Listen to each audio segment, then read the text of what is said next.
नमस्कार, ये आकाशवाणी है। अभी आप यारमता सिंह से समाचार सुनेंगे।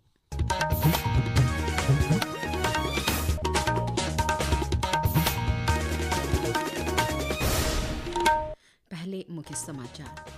प्रधानमंत्री नरेंद्र मोदी ने महाराष्ट्र की वाशी में 23,000 करोड़ रुपए से अधिक की लागत वाली अनेक विकास परियोजना का शुभारंभ किया। पीएम किसान योजना की 8वीं किश्त भी जारी की। विदेश मंत्री डॉक्टर एस जयशंकर ने कहा, भारत एससीओ शिखर सम्मेलन के दौरान पाकिस्तान के साथ आपसी संबंधों के मुद्दों पर कोई बातचीत नहीं करेगा। हरियाणा विधानसभा चुनाव में दोपहर 1 बजे तक हरियाणा में 90 निर्वाचन क्षेत्रों के लिए एक ही चरण में हो रहे विधानसभा चुनाव के लिए मतदान जारी है। दोपहर 3 बजे तक मतदान 49.13% दर्ज हुआ। जम्मू कश्मीर के कुपवाड़ा जिले में सुरक्षा बलों ने घुसपैठ की कोशिश नाकाम करते हुए 2 आतंकवादियों को मार गिराया। अमेरिका और ब्रिटिश सैन्य बलों ने यमन में 1 दर्जन से अधिक हौसी के नियंत्रण वाले ठिकानों पर समन्वित हमले किए। और आईसीसी महिला 2020 क्रिकेट विश्व कप में आज शारजाह में ऑस्ट्रेलिया का मुकाबला श्रीलंका से और इंग्लैंड का सामना बांग्लादेश से होगा। अब समाचार विस्तार से। प्रधानमंत्री नरेंद्र मोदी ने आज महाराष्ट्र के वाशिम से लगभग 23,300 करोड़ रुपए की कई विकास परियोजनाओं का शुभारंभ किया। ये परियोजनाएं कृषि और पशुपालन क्षेत्र से संबंधित हैं। श्री मोदी ने पीएम किसान योजना की 18वीं किश्त भी जारी की। इस अवसर पर उन्होंने कहा कि देश भर में 9 करोड़ 4 लाख से अधिक किसानों को 20,000 करोड़ रुपए से अधिक की राशि का प्रत्यक्ष वित्तीय लाभ मिला है। इस अवसर पर केंद्रीय कृषि मंत्री शिवराज सिंह चौहान, मुख्यमंत्री एकनाथ शिंदे सहित अन्य गणमान्य लोग मौजूद थे। प्रधानमंत्री ने बंजारा समुदाय के विरासत संग्रहालय का उद्घाटन किया। इस 4 मंजिला संग्रहालय में 13 दीर्घाएं हैं और इसमें बंजारा आंदोलन के चित्रों के माध्यम से बंजारा विरासत को दर्शाया गया है। इस अवसर पर श्री मोदी ने बंजारा समुदाय के कल्याण के लिए सरकार द्वारा उठाए गए कदमों पर प्रकाश डाला। वाशिम पहुंचने के बाद श्री मोदी ने संत सेवालाल महाराज और संत रामराव महाराज के स्मारक पर पुष्पांजलि भी अर्पित की। संत सेवालाल और संत रामराव महाराज बंजारा समुदाय के आध्यात्मिक नेता थे। प्रधानमंत्री ने वाशिम के पोहरा देवी में जगदम्बा मंदिर में दर्शन और पूजा भी की। प्रधानमंत्री की एक दिन की दौरे के दौरान श्री मोदी आज शाम ठाणे में प्रमुख मेट्रो और सड़क परियोजनाओं का उद्घाटन और शिलान्यास भी किया। विदेश मंत्री डॉक्टर सुब्रमण्यम जयशंकर ने कहा है कि इस्लामाबाद में 15 और 16 अक्टूबर को संघाई सहयोग संगठन की आगामी शिखर बैठक के दौरान भारत पाकिस्तान के साथ अपने संबंधों के बारे में चर्चा नहीं करेगा। नई दिल्ली में आज आईसी सेंटर फॉर गवर्नेंस द्वारा आयोजित शासन संबंधी सरकार पटेल व्याख्यान में भाग लेते हुए उन्होंने मीडिया से बातचीत की। डॉक्टर जयशंकर ने जोर देकर कहा कि शिखर बैठक में उनकी भागीदारी बहुपक्षीय संबंधों पर केंद्रित रहेगी। डॉक्टर जयशंकर ने कहा कि सार्क के मामले में प्रगति नहीं हो रही है क्योंकि हाल के वर्षों में बैठकें नहीं हो पाई हैं। उन्होंने कहा कि इसका कारण एक सदस्य देश दूसरे देश के विरुद्ध सीमा पार आतंकवाद में संलिप्त है।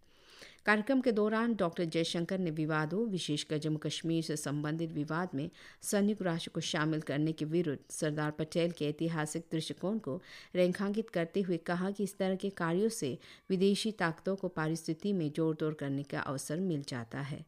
विदेश मंत्री ने कहा कि किसी भी अन्य पड़ोसी की तरह भारत पाकिस्तान के साथ अच्छे संबंध चाहता है, लेकिन सीमा पार आतंकवाद की अनदेखी नहीं की जा सकती। सरदार पटेल के व्यवहारिक दृष्टिकोण का जिक्र करते हुए उन्होंने वास्तविकता के महत्व को भारत की विदेश नीति का आधार बताया। हरियाणा विधानसभा चुनाव में दोपहर 1 बजे तक हरियाणा में 90 निर्वाचन क्षेत्रों के लिए एक ही चरण में हो रहे विधानसभा चुनाव के लिए मतदान जारी है। दोपहर 3 बजे तक मतदान 49.13% दर्ज हुआ है। मतदान सुबह 6 बजे शुरू हुआ है और ये शाम 6 बजे समाप्त होगा। 2 करोड़ 3 लाख से अधिक मतदाता 1,031 उम्मीदवारों के भाग्य का फैसला करेंगे। राज्य में कुल 20,632 मतदान केंद्र बनाए गए हैं। हरियाणा के मुख्य चुनाव अधिकारी पंकज अग्रवाल ने कहा कि स्वतंत्र, निष्पक्ष और निर्बाध मतदान कराने के लिए वेबकास्टिंग के साथ सभी मतदान केंद्रों पर सुरक्षा के पर्याप्त प्रबंध किए गए हैं। प्रधानमंत्री नरेंद्र मोदी ने लोगों से बड़ी संख्या में मतदान करने और लोकतंत्र के उत्सव का हिस्सा बनने का आग्रह किया। एक सोशल मीडिया पोस्ट में श्री मोदी ने पहली बार मताधिकार का प्रयोग करने वाले सभी युवा मतदाताओं को शुभकामनाएं दी हैं। झारखंड में आगामी विधानसभा चुनाव के लिए भारतीय जनता पार्टी आज अपना घोषणा पत्र जारी करेगी। रांची में संवाददाताओं से बातचीत में राज्य विधानसभा चुनाव के सरप्रभारी और असम के मुख्यमंत्री हिमंत बिस्वा शर्मा ने कहा कि पार्टी का घोषणा पत्र चरणबद्ध तरीके से जारी किया जाएगा। जम्मू कश्मीर के कुपवारा जिले में घुसपैठ के प्रयास को विफल करते हुए सुरक्षा बलों ने 2 आतंकवादियों को मार गिराया। श्रीनगर स्थित चिनार कोर ने एक सोशल मीडिया पोस्ट में बताया कि घुसपैठ की कोशिश के बारे में खुफिया जानकारी मिलने पर सेना और जम्मू कश्मीर पुलिस ने कल कुपवारा के गूगलधर इलाके में संयुक्त अभियान शुरू किया था। इस दौरान आतंकवादियों के साथ मुठभेड़ में 2 आतंकवादी मारे गए। इस कार्रवाई में सुरक्षा बलों ने बड़ी संख्या में हथियार बरामद किए। अंतिम समाचार मिलने तक इलाके में तलाशी अभियान जारी था। छत्तीसगढ़ में पुलिस ने मुठभेड़ स्थल से माओवादियों के 3 और शव बरामद किए हैं। कल अबझूमाड़ इलाके में सुरक्षा बलों के साथ मुठभेड़ में मारे गए माओवादियों की संख्या बढ़कर 31 हो गई है। नारायणपुर और दंतेवाड़ा जिले की सीमा पर नेंदूर धूलधुली के जंगल में मुठभेड़ कल उस समय हुई जब इस स्थान पर माओवादियों के होने की जानकारी मिलने पर जिला आरक्षी गार्ड और विशेष कार्यबल की संयुक्त टीम तलाश अभियान चला रही थी। क्षेत्र में तलाशी अभियान जारी है। अमेरिका और ब्रिटेन के सैन्य बलों ने यमन में विद्रोही गुट हौसी के नियंत्रण वाले 12 से अधिक ठिकानों पर हमला किए हैं। अमेरिकी अधिकारियों के अनुसार ईरान समर्थित इस विद्रोही गुट की प्रमुख हथियार प्रणाली, सैन्य ठिकानों और अन्य ढांचों को निशाना बनाकर ये हमला किए गए। ये सैन्य कार्रवाई क्षेत्र में ईरान के बढ़ते प्रभाव से अमेरिका और ब्रिटेन में उपजी चिंताओं के बाद की गई है। उपराष्ट्रपति जगदीप धनखड़ ने आज कहा कि पूर्वोत्तर क्षेत्र देश का हृदय और आत्मा है। नई दिल्ली में एक कार्यक्रम को संबोधित करते हुए श्री धनखड़ ने कहा कि पूर्वोत्तर न सिर्फ एक भौगोलिक क्षेत्र है बल्कि संस्कृति, परंपरा और प्राकृतिक सुंदरता का एक जीवंत चित्र है जो भारत के मूल तत्व को दर्शाता है। उपराष्ट्रपति ने इस क्षेत्र के समृद्ध आध्यात्मिक और प्राकृतिक विरासत का उल्लेख किया। उन्होंने इसकी जीवन संस्कृति, विशिष्ट खान पान और यहाँ के लोगों की ऊर्जा की सराहना की। श्री धनखड़ ने हाल ही में असमिया को एक शास्त्रीय भाषा की मान्यता दिए जाने का भी उल्लेख किया। उन्होंने कहा कि मान्यता एक सकारात्मकता का संचार करती है। ये राष्ट्र की समृद्ध सांस्कृतिक विरासत और विविधता दर्शाती है। उपराष्ट्रपति धनखड़ ने मीडिया को पूर्वोत्तर के दूत बनने का आग्रह किया। उन्होंने मीडिया कर्मियों से पर्यटन और विकास में क्षेत्र की संभावना को तलाशने की भी अपील की।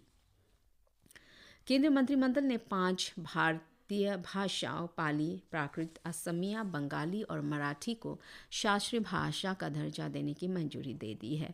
पाली भाषा की उत्पत्ति ऐतिहासिक मगध क्षेत्र से हुई थी। ये एक बौद्ध विहित भाषा थी जो पुरानी इंडो आर्यन वैदिक और सांस्कृतिक बोलियों से जुड़ी हुई है।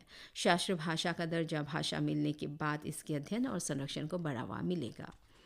आकाशवाणी समाचार से विशेष बातचीत में बनारस हिंदू विश्वविद्यालय में पाली और बौद्ध अध्ययन विभाग के वरिष्ठ प्रोफेसर डॉक्टर सिद्धार्थ सिंह ने कहा कि पाली भारतीय सभ्यता, बौद्ध धर्म और संस्कृति के विकास के लिए आवश्यक रही है। उन्होंने कहा कि भाषा ने भारत को दक्षिण पूर्व एशिया से जुड़ने और गौतम बुद्ध की शिक्षाओं को फैलाने में मदद की। महात्मा बुद्ध और महावीर जैसे प्रख्यात हस्तियों के उपदेश प्राकृत भाषा में हैं, जिससे उन्होंने अपने उपदेशों को जनता तक प्रभावी ढंग से पहुंचाया। यह दर्जा मिलने के बाद ये भाषा विशेष रूप से जैन और बौद्ध ग्रंथों के क्षेत्र में भारत की समृद्ध साहित्यिक विरासत के लिए एक महत्वपूर्ण कड़ी के रूप में काम करेगी। जवाहरलाल नेहरू विश्वविद्यालय में school of Sanskrit and Indian studies के प्रोफेसर डॉक्टर उपेंद्र राव ने आकाशवाणी को बताया कि प्राकृत और पाली भारत की संस्कृति, सभ्यता, इतिहास और भाषा विज्ञान का आवश्यक हिस्सा है। उन्होंने कहा कि इन दोनों भाषा को समझे बिना भारत को समझना संभव नहीं है। पेरू में ISSF जूनियर विश्व निशानेबाजी प्रतियोगिता में भारत के निशानेबाज दिवांशी ने महिलाओं की 25 मीटर स्टैंडर्ड पिस्टल स्पर्धा में अपना दूसरा व्यक्तिगत स्वर्ण पदक जीता। दिवांशी ने 600 में से 564 अंक प्राप्त किए, जबकि मानवी जैन ने 557 अंकों के साथ कांस्य पदक अपने नाम किया। पुरुषों की जूनियर स्टैंडर्ड पिस्टल स्पर्धा में सूरज शर्मा ने स्वर्ण पदक जीता है और इस प्रतियोगिता में पहले ही 4 स्वर्ण पदक जीत चुके हैं। मुकेश नेलावल्ली ने कांस्य पदक जीता।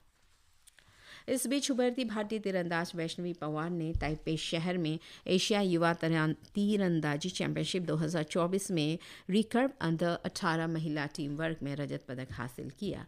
वैष्णवी ने प्रत्येक राउंड में 3 सदस्य भारतीय टीम के लिए पहला शॉट लिया, जिसमें प्रांजल थोलिया और जनत भी शामिल थे और उन्होंने स्थिति को संभाला और शूट ऑफ में सेमीफाइनल में दक्षिण कोरिया को हराया। इसी के साथ ये समाचार बुलेटिन यही समाप्त होता है। नमस्कार।